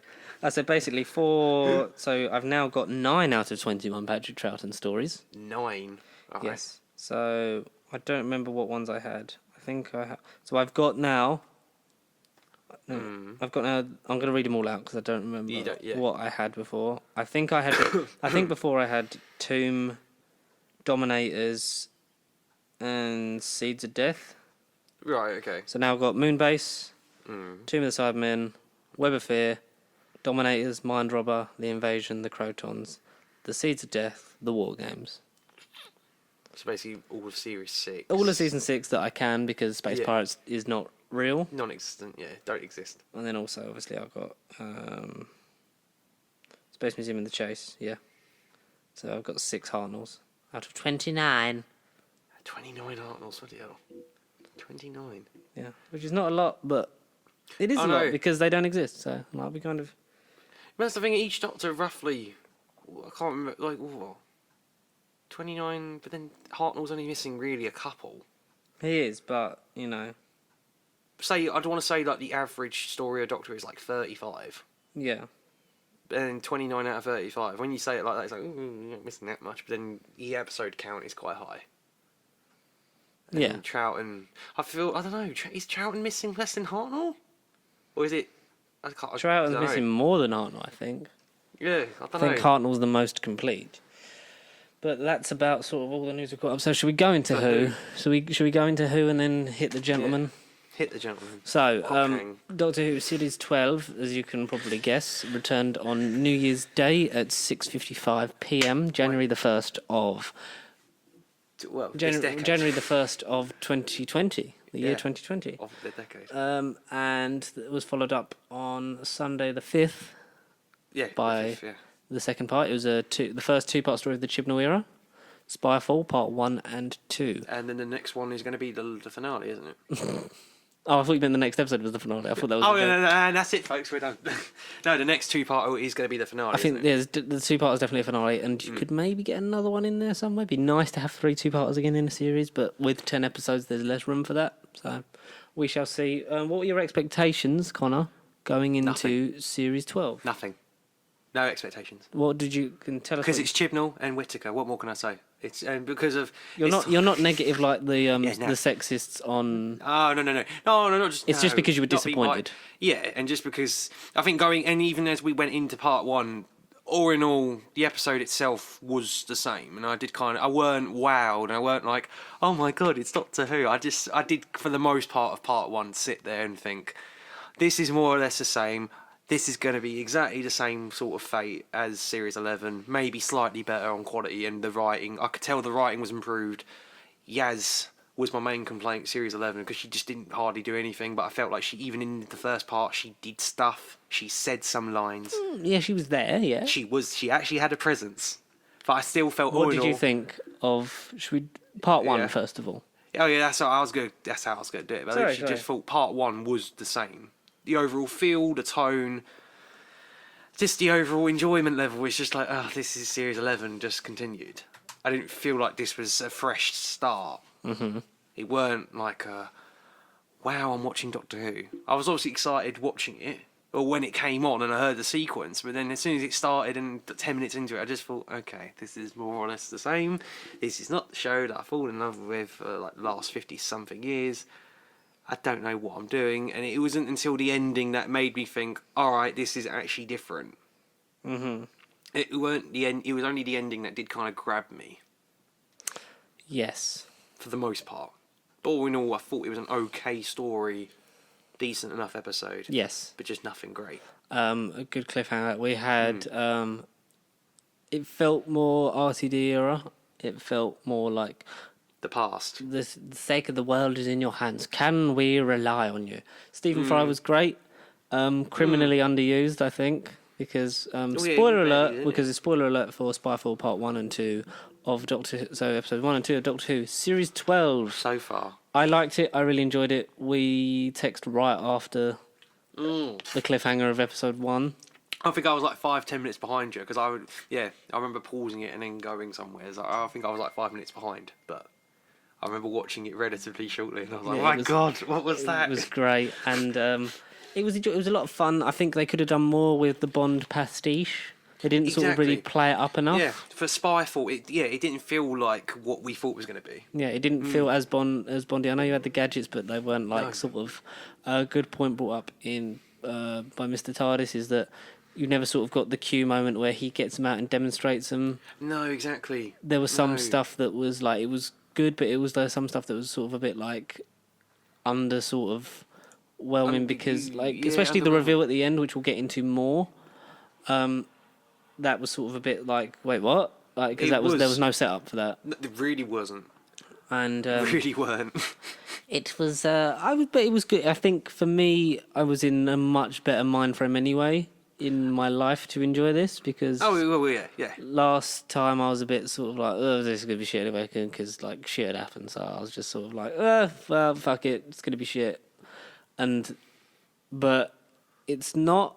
I've rewatched it. I still don't. It's still probably one of my weakest series, just purely for the fact that I don't get why Chibnall omits everything. Because even with series 1, like Russell strips it back to bare bones, but he has sort of like, it's my home planet, but it's gone. So like that there is like a continuity to it, which is a gripe that I didn't like that it was picked up in this because why have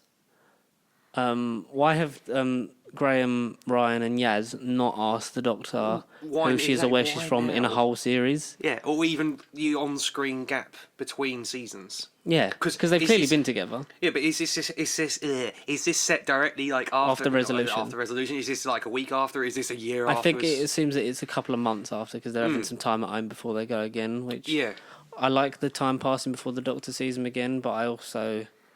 Like, why would you then go back? Like, hang on, like... Well, you not told us anything about you, so where are you from? It's like, what do you want to know? Everything. And then she just was like, well, what you're telling me in the point... Because for real time, so you're telling us for almost 2 years you've not asked these questions. A single question, yeah. Or in the time of it's probably been about a year on the show. Yeah. Like, they've probably been with each other about a year. Yeah. You're telling me you've not asked anything. This conversation.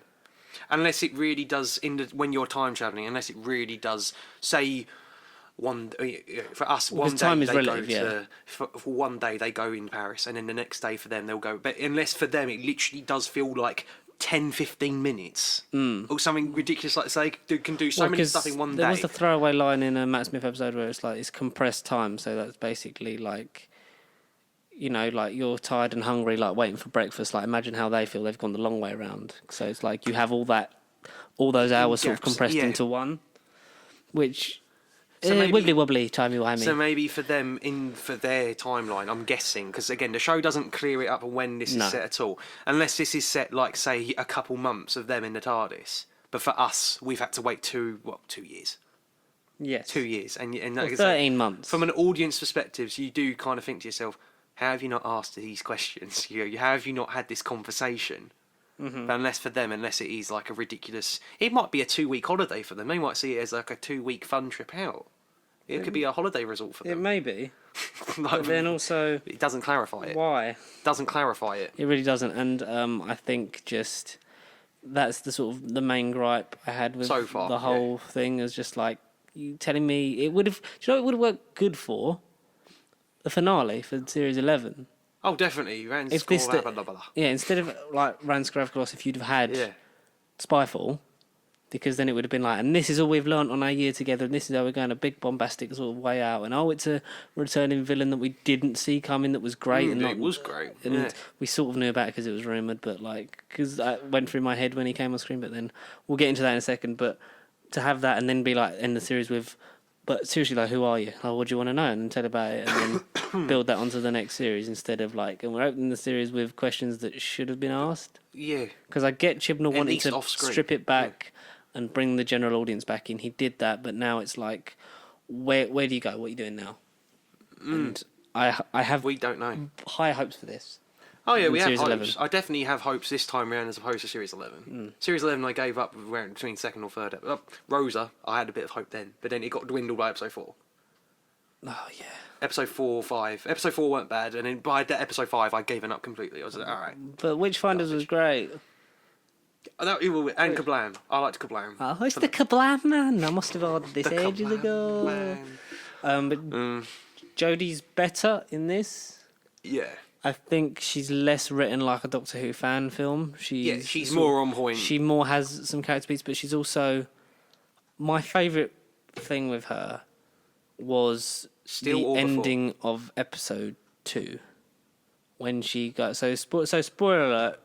Should we talk about the reveal and get into that? The big reveal. So they're basically hunting down Daniel Barton, who is in league with aliens that were rumoured to be the Voron from... Keys to Marinus, because they have that shape in the silhouette, and his company is called Vor. that would have been great So as that's well. a really deep pull. That would have been great. But Oh. so basically, there's these aliens that only exist in like another dimension that are sort of in league with this man Daniel Barton, the MI6 have recruited the Doctor. When the TARDIS is on that MOT thing, that's quite cool. But everyone's had to feel like you can't access it from the outside. They always do it from the inside. It's like, shut up. Yeah, idiots. What do they know? Nasty little people. What do they know? And it was a great scene where she's just like, like doing some work on the TARDIS and then like trying to contact the gang and then like, worst Uber ever. Yeah, innit? I think, do you know what I'm sort of starting to feel this year is the overcrowded TARDIS. It's one of them has to go. I had to feel, yeah. But then who? Is it Bradley Walsh? Is he starting to cringe? I think Ryan. it would make more sense for Graham to sort of have his moment, his glory moment, and then go back to Grace. But I would have said Yaz, obviously, because she's done the one. Like, she's been the one that's done the least out of all of them. But I think you take out any one of them, I think the dynamic just improves. Yeah. Because the script is another good point from Mr. Tice Reviews, is trying to make them do too much. Like, he's trying to make them all do something. Yeah, that's what I mean. It feels forced. To a point where they're all asking stupid questions. Yeah, exactly. Where they're all going like, I can see that, I think he's laughing at it. Yes, I got that. And they're all sort of repeating the same thing. And there's even a line where, so the character of O, who's like a field agent that's gone off the grid from MI6 and the head of it, Stephen Fry's, sent the Doctor to get the help so they can try and save these spies that are being killed by aliens, and then Stephen Fry gets killed by one of them to make you think, oh, people actually die in this show. Yeah, that's what I mean. In the moment, it did feel a bit consequential. It was like, oh damn, this is actually a threat. Like, oh, yeah, the threat was there. And he, and he even says like, is he just here for the running commentary? When like. It's all sort of a bit like, no, we'll make everyone happy. We'll give you something to do. We'll give you something to do. It's like, no, just let the story be told. And if you have to leave one of them out, like, it would have made sense to leave Yaz out because when she gets taken to that other dimension and then gets brought back, she's clearly shaken and very sort of upset. Like it would have made, like, you could have had her sort of be like no, I can't do it. Yeah, exactly. I can't help with this. Like, you got to like, I need to sit this one out or something, and that would have maybe improved it because you have. Then O, who was well edited out of the trailers, because all the clips from the trailers, like, he's not in him. Played by Sacha Dhawan. Sacha Dhawan, yeah. Dhawan. Sacha Dhawan, and because he was previously played Waris Hussein in Adventure in Space and Time. Yeah, he's very good in that. I knew him. Yeah. There's a joke about that at the end. It's like, I've had the worst 77 years of my life, like, trying to blend in, and then he's Waris Hussein. It's like... Wait, hang on a minute, did he direct this show and it's not actually real? But, he's a great turn of eye, very cheeky, very geeky, very Osgoody in that portrayal. Very nice. It felt Unit. There's a Unit and Torchwood both name dropped. Mentioned, yeah. Unit and Torchwood, both gone. They're both gone. Yeah, but rubbish. They don't believe in aliens, but they know that there are other organisations that deal with alien threats. So it's like, rubbish. Do you believe in aliens or not? Bad writing. It's nice that we have sort of that thread, so hopefully we get it picked up and maybe there's a Unit or Torchwood. Loads of people want payoff. People are clamouring for Jack now because of that. I've been clamouring for Jack since forever. And I think unlike Gavin and Stacey, like, when that comes back, it will be good. Mean something. Yes. Yeah, it'll mean something. Because the characters won't have felt like they've stood still since 2010. But so that was good. So all on her own, goes and finds O. He's in Australia. And he has a nice conversation where he endears himself to Graham. Yeah, it's like, I bet him once we thought we were joking about when she said she used to be a man. And it's like, no, there's a whole like file there. Everything I could get. I mean, there's some inconsistencies, but it's all very interesting. Do you want to have a look? And then but that's what I mean. It felt. I didn't feel dodgy, but I did kind of think, hang on, why is he... I thought he was going to be like Clive and Rose, like he's just obsessed with the Doctor. But then they said, we text sometimes, but the thing is... Because they briefly crossed paths when... So that's when I thought he was in Series 11. I thought, hang on, is he in Series 11? Because that's where I felt like I've seen him before. But then it's because he used to be a man. Like, he knew the Doctor when she was a man. And it was a nice touch sort of to elaborate on him. That's when the questions start being... like coming into Graham and the companions' heads. The thing is, I think with the reveal, Yeah. which we're going to get into now. So basically, they infiltrate the hangar for this Daniel Barton, who's a tech mogul, Yeah. basically the head of their version of Millionaire guy. Apple, sort of Millionaire thing. And they break into CEO. They espionage. They get into one of his parties, and then chase him down in a motorbike and car chase. That's quite well done, and quite funny. Yeah, it was amusing. Very Matt Smithy in its sort of comedy chops, and A bit upbeat. break into one of his hangars and get one of his planes as he's like leaving, and O is the last one on the thing, like, oh, sorry, I've never been good at sprinting. But you're a championship sprinter, that's the first and only time that's brought up. I think if that was pre-established, then the audience would be like, hang on, no, He said. We heard earlier that like if C had said like no, like you know, or even like, when they were in his Bradley and thingy, and he saw he had a medal or something. he saw his medals like, or he's running. Oh yeah, that's from my sprinting, like my marathon days or something like that. And then the contradiction would have been in the audience ahead of. But no, he said earlier then, and then it's like when he goes, "Got me, you got me." It's just that line where he said, "You got me." It's like, oh. I think I like Sacha Dhawan in this scene. But I think the performance is so sort of like I get when we're about to say who it is, like you get it, but so it's revealed that the Master was behind it the whole time. Reborn. And the Master actually feeling like the Master, and no, that's not just because it's a man again. It's also because he acts like the Master with he was devious. He was clever. The and tissue compression technology. Yeah. Which is very Delgado. And do you know what I like? So he reveals that he shrunk down the real O, stole his life, set up in MI6. Surprisingly good staff canteen. I like the moment where he's trying. So he has the matchbox with the shrunken down O. Yeah, he pops him out. And he goes to put him back in his pocket. Can't do it straight away and just throws the box. Yeah, he just just dashes him. And he's like, look out the window. And the Master has a TARDIS. Yeah. Which was last mentioned in World Enough in Time and Doctor Falls. Like, just enough time to get back to your TARDIS, blah, blah, blah, and then get away. Is it set before Missy or after Missy? That's what I was going to say. Is he before or after? That's what that's eating on my mind. If it's before, it would nicely tie into a Missy line where she talks about when she used to burn whole cities and, like, people were crying, because then that would be what the cliffhanger is for part 2. That would be maybe she was talking about when she did that, and it's guilt. But I would also like... if the Time Lords are the reason that he's angry again, because he mentions Gallifrey is like... It's nice that... Yeah, because that's so we had basically part 1 ended with the Master coming back, and then not necessarily the ending of part 2, but the big sort of mention, and it did kind of feel out of left field to mention Gallifrey again. And the Time Lords thing, because I was when was the last time you went home? Yeah, I thought, why are you bringing up Gallifrey already? Why is it so early? Last season it was like nothing matters from before. So Gallifrey. Yeah, that's what I mean. 2 episodes in, it's like right, law. Gallifrey law, Time Lords. It used to be a man regeneration. Blah blah blah blah blah. It felt so heavy. Sacha Dhawan as the Master is great, but it's also there's points where he goes too sort of maniacal. Like I love his laugh, like in the play where she sees him and he's laughing like that, and it's like. It's like, best look out the window, like stuff like that is very sort of when it's repressed, because I know that there's big pantomime master, but like it's sort of like he's flickering between the two, like the bit when he goes, "Oh, did you really think I wouldn't be Sonic Proof, Doctor? Come on!" It's like you're trying to be dial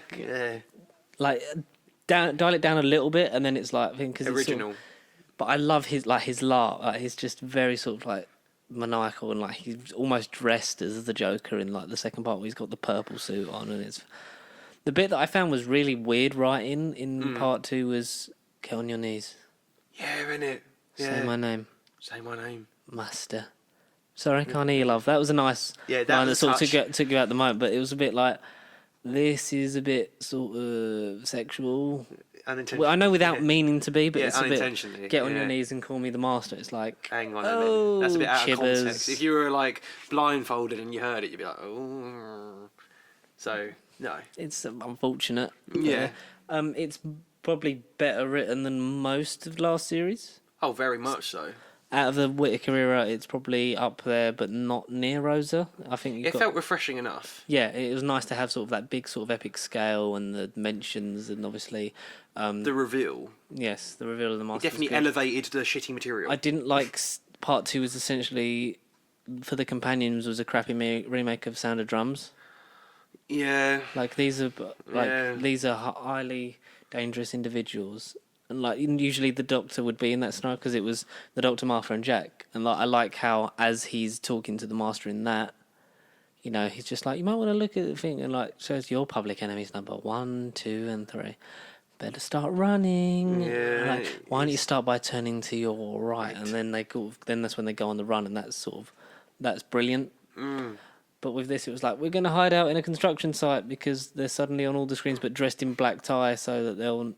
Yeah, that's what I mean. It was just And there's like bits of the script that contradict each other when Ryan talks about like how many planes does one guy need, even though he was in the room where Lenny Henry does a great performance where he's like saying about how as a kid he never got to go away and flying became his hobby as soon as he had money. So he flies his friends around the world and takes the mick out of them and stuff like that, and it become his sort of like thing that he loves. It's like, but you were in that interview, Ryan. Why are you asking about how many planes? Oh God, there were some bits. It was better than most of last series. Oh, absolutely. But like you say, very contradictory, and he did kind of when you had it's kind of like the Rise of Skywalker. You have a good moment, and then you kind of instantly sort of downgraded unintentionally. Yeah. Whether or not it was just because they forgot shitty writing or whatever, or whether it was a bit. We'll like, have to talk about it in an in-depth review someday when the series ends. Yes, Because we can't even really. We'll do a retrospective on. We can't grade this as a series yet. We're only 2 weeks in. Or not even 2 weeks in. We're just about a week in. Yeah. Yeah, we're a week in because it was Wednesday. Yeah. a week ago.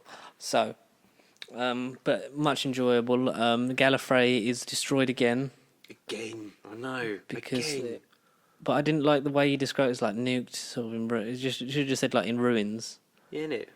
Because, but someone also alluded to like the end of Hellbent when it was like Gallifrey will stand in ruins, and then in that the Doctor's like, I don't care. But then in this, it's almost like Jodie's like, oh God, that actually happened.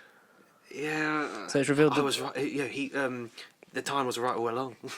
It's revealed that the Master has destroyed is it Arcadia, Gallifrey's city? Yeah, okay. Yeah, And that's like the whole dome and stuff like this cracked. It's smouldering like it's just. Apparently he's attacked the Time Lords because they lied about something. Because he says to the Doctor everything you know is a lie. The timeless child is brought up again. Which that was the bit I was happy with. I did kind of think, why are you bringing up Gallifrey? Why wasn't the timeless child mentioned throughout a the bit more? True. Because it was like, we'll mention you in episode 2 and then never mention you again. Never again. Until now. Until the next series. But I enjoyed this on the whole. I'm intrigued to see where it leads. We didn't know for sure the Master was in it, but there was rumours that Sacha Dhawan in it, and there's rumours that we might actually see an TARDIS interior at some point. That's not just the house, because we saw that picture we discussed. Yeah. So maybe I'd hope we get a long enough run to appreciate this Master. I hope it's not like constantly in this series though. I know, because all he's done is put like, thank you very much for. Sacha Dhawan put like an Instagram thing or tweet or whatever, saying like, thank you for this run so far, this opportunity for the Master. So I don't know whether he's actually done for this series for now, or if he's just saying that. It would be nice if he is, because it was an unexpected surprise, and then comes back next series.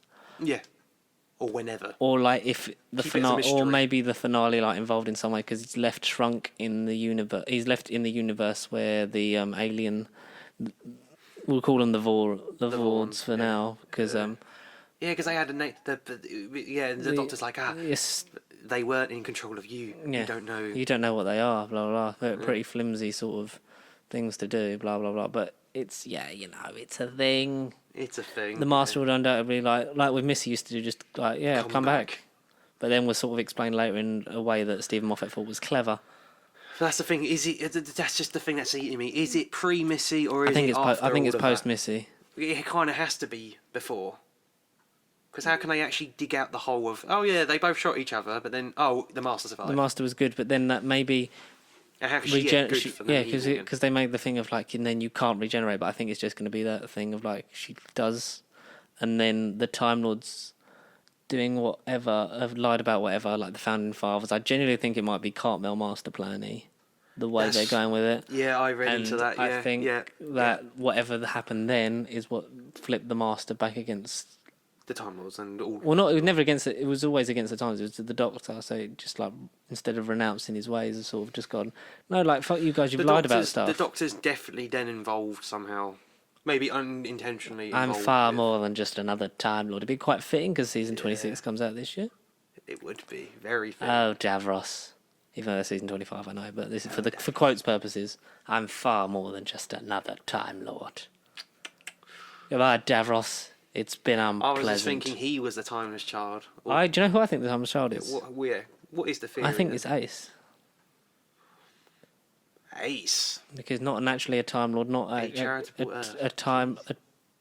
she went off to join the Academy on Gallifrey to become a Time Lord. She did all Maybe that she in the became a novels. timeless child. She is a child without a time now because she used to exist in this time.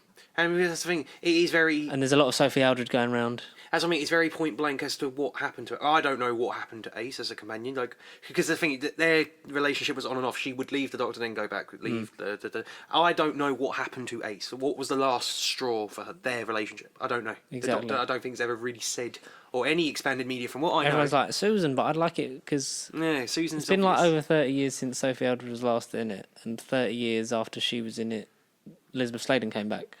Yeah. It'd be nice little symmetry, and there's a lot of that Sophie Aldred's been doing For Doctor Who, yeah, exactly, as the brand. It'd be nice if she was like that, and also it'd be nice if Rassilon was a woman. To change it, yeah. I would do, because Donald Sumter was, let's be honest, crap. Rubbish. Yes. You should, and it was only because Timothy Dalton couldn't reprise it, and I think that would have elevated Hellbent a bit more, yeah. Just because it'd have been like, it's Rassilon, Canon. proper Rassilon, Continuity. not an really old man Rassilon. Ancient Rassilon. I'd like Emma Thompson as Rassilon. Emma Thompson as Omega. It's never Omega. Never Omega. It won't be Omega. And maybe Or Ace becomes Omega. Bloody hell. I don't know. A lot of things, and then there's a Sontaran episode. I don't know. Oh, yes. Episode 3 looks good, though. Orphan 55. Orphan 55. Which is a holiday destination where James Buckley from In-Betweeners wears a wig. Weird. That's green. He looks disturbing. Probably should be fine. But in terms of this story as a whole, I'd give it a solid 8 out of 10. Yeah, all in all. Enjoyable, I think. There's actual consequences. There's a threat throughout both parts. I think with the benefit of with the complete series, we'll maybe see how it lies. Exactly. But until then, we'll just have to watch Doctor Who for a while. But this time with more positivity than last year. Definitely more positivity. Definitely, I'm intrigued this time around. We run a bit, judging by the time, so probably best to sort of call it there. We'll go into... Yeah. Should we go in depth in Gentlemen next week? We want to do a challenge. What's this challenge? This year, I've put to you that we do this and do video reviews for all of them. Challenge. No, we try and do 100 films in 2020. 100 films. So we review each one in a video, in a short little video. You up for that? Yeah. And we'll try and do. So we've done one. One down, 99 more to go. So we'll try and work on that, because obviously Vision will be coming to you listeners. What's 100 films from this year? Yeah. So we want to see 100 films this year. I can't remember how many. 100 films this year in the cinema. I can't remember how many films we saw last year. Quite a few. I think we could do it. Especially there's like 3 we want to see this month. Or there's 2 more we want to see this month. Like Jojo Rabbit, 1917. Bad Boys. Yeah, I'd see that. And you got like Birds of Prey, stuff like that. We'll give it a go. Yeah. We'll see. There's a couple movies still from last year that I've rented on Amazon Prime, Detective Pikachu being one of them, that I will... You've still not seen it? That's great. No, I'll watch it. Oh my god, we'll try and do that. Yeah. But we'll work out the logistics of it. But until then, dearest listener, thank you for joining us once again in the first real episode of us. First real episode. Sorry, mate, you don't count. Well, no, because we sort of only just sort of like whenever this comes out, then we're like, yeah, we look forward to that. But this has been news and stuff, and we talked about new stuff. We've had a catch up this week. So, where can they find us, dearest Conor? Well, apart from YouTube, nerdbiblecontact@gmail.com, Pacey Sheep on all the social medias, your Facebook, your Twitter, your Instagrams. Unfortunately, not quite MySpace. No, Twitch stuff. We'll try and get some stuff on there soon as possible. We'll also be bringing you more things. Give this video a thumbs up and a comment. Just get our analytics up. Share as well. We're over 100 subscribers from our target last year, so great. thank you. So we're 106. We did lose one. We did. We lost 1, so we're on 106 instead of 107. But the good news is, it means we've got 94 fresh spaces for you to get us to our next goal, which ideally we'd like before our second birthday in June 26th. That'd be great. But it'd be half the time as well. Yeah, it'd be nice to have 200 by then. But we shall see. So share it about if you're new. If you're new here, welcome. Like, subscribe, get involved in it. And if you're old, we love all of you. But share it around. Tell your friends, tell anyone that you think would be interested in this kind of stuff, because that word of mouth helps us to grow. To grow and endorse and sponsor eventually. It does, yes. That is the aim. We've got a lot more stuff that we're going to hopefully be working on, and maybe you'll get to see some of it as soon as possible. But until then, I've been George, and that's been Conor. Yes. And we thank you once again for us not having a good intro or outro. Us. Yeah, no, just us, the movie. Us. Jordan Peele. I need to buy that. That was great. So do I. But until next week, goodbye. Stay pasty. Yeah, it is.